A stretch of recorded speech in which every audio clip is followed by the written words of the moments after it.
Hello everyone, welcome back to another Joseki video. In the previous few videos we covered a lot with enclosures. Today we'll move on to something else. That is when black approaches white's Tanuki variation. So this is actually very common nowadays thanks to AI. So I think a lot of players still prefer things like kick and jump. That is from my Joseki lectures around 9, 10, 11.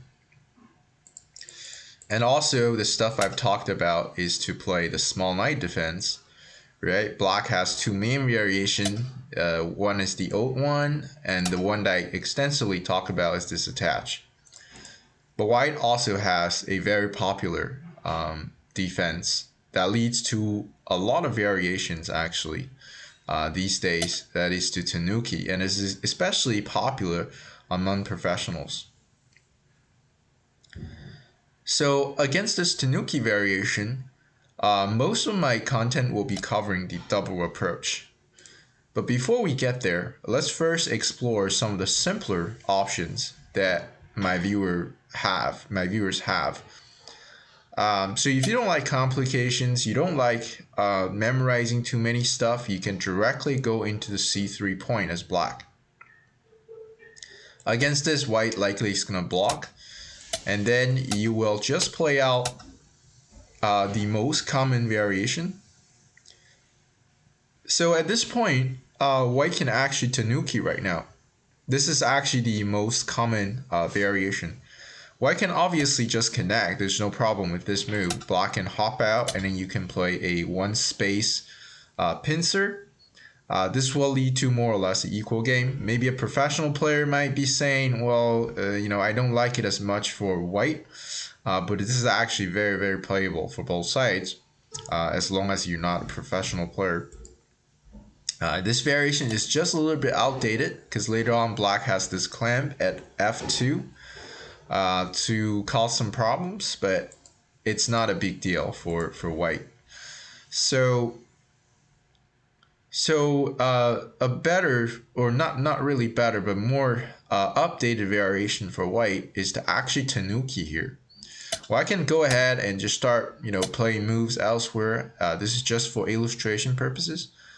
And at some point in development, white can choose to either turn at c5 or connect at e3. So depending on what's going on the outside, if white thinks there's a lot of development potential on top, white can actually just turn and exchange the move with black's e3.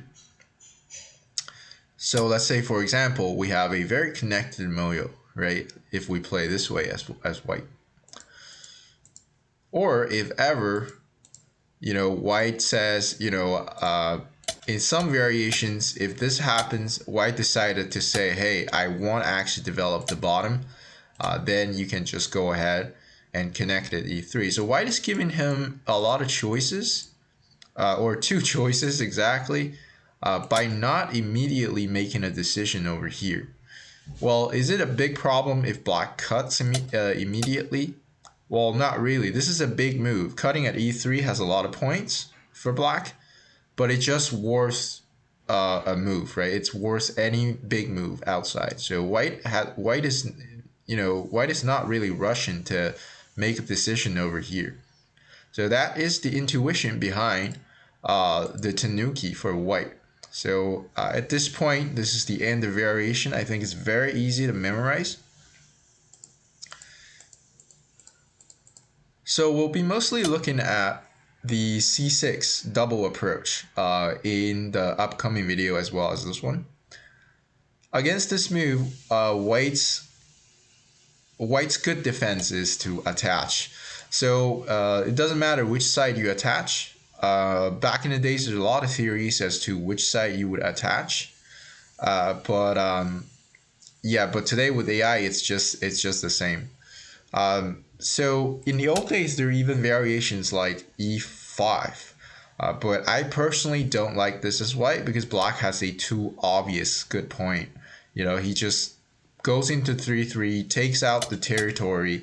And this is white follows up with some other move. But this is very pleasant for black, right? It's a very clear territorial gain for black. So I don't recommend any viewers to play this Kusumi.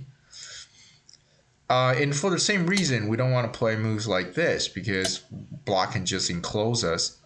This push and cut is a very aggressive overplay. Black can just fight this out, and it is very difficult for white in this fight. So we eliminated both choices. We're going to look at the main variation. That is the correct one. Black will immediately Hane. That's a must-play move. There's no other moves. White extend up. And then black obviously has a lot of variation. So let me first talk about two old ones. Right? The first one is the black to directly play c3. I don't really recommend this to my viewers because you actually lose a bit in terms of win rate. It does look like black has a very comfortable corner, but white is able to gain the g3 move and therefore has a very a huge a very thick influence over here. The problem with this influence is next move white can approach at o3, developing with the influence, or pincer at c8. So let's say, for example, black plays a move to limit white's potential. White can pincer from the other side. This is a very pressing move towards the corner. If black is not careful, white has a peep on the second line. So if black blocks, white can pierce through. If black cuts, white can just Atari the stone. And that's pretty much game over for black. So black can only block over here. Now white drags the stone back and black's corner is not alive. He therefore has to run for his life. So this is not pleasant for black. So black's defense is probably to play this Kusumi, but this exchange is actually very good for white because this Kusumi doesn't really do much apart from just defending this peep. Now white cannot peep, obviously, because there's a protection tiger's mouth over here. White can follow up with an annoying move like pushing up at d8, further increasing his influence. So this is all very annoying for black.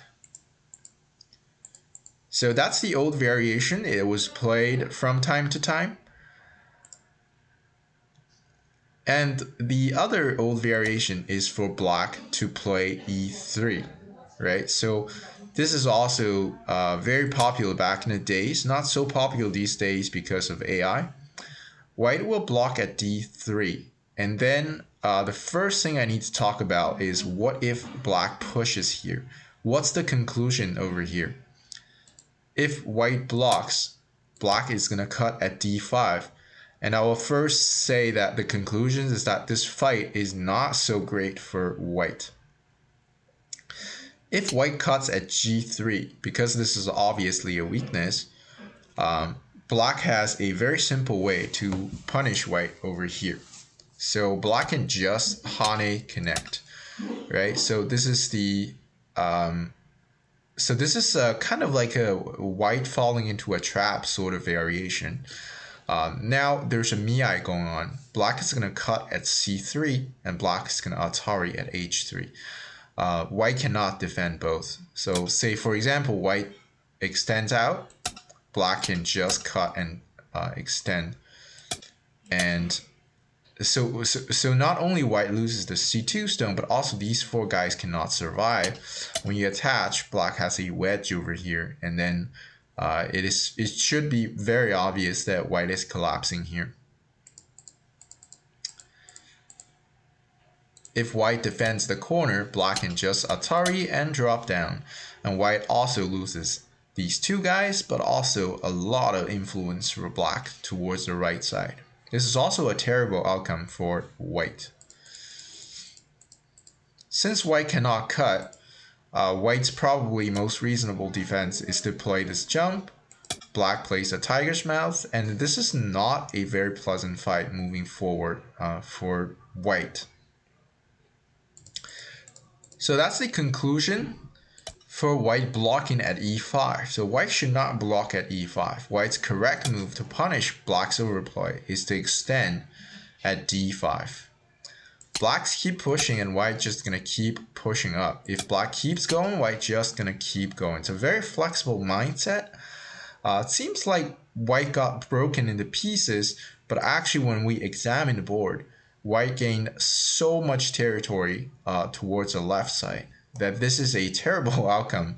I personally would not like to play as black in this outcome because white gets so much territory that this is immediately like 21 point almost. And I'm not sure what's black gonna do with all this influence immediately. It's very hard to manage for black, basically. So that just explains you what to do as white when black plays this move. This is a little bit overplay from black, so you shouldn't push as black over here. But if your opponent pushes here, you should just extend out and play like I explained. The correct move for black is black could make a tiger's mouth, immediately fixing the cutting point, or black can play out this kosumi at d7. So in the next video, we will be talking about these two variations. So thank you very much for tuning in. Don't forget to like and subscribe to the video, to the channel, and I will see you in the next one.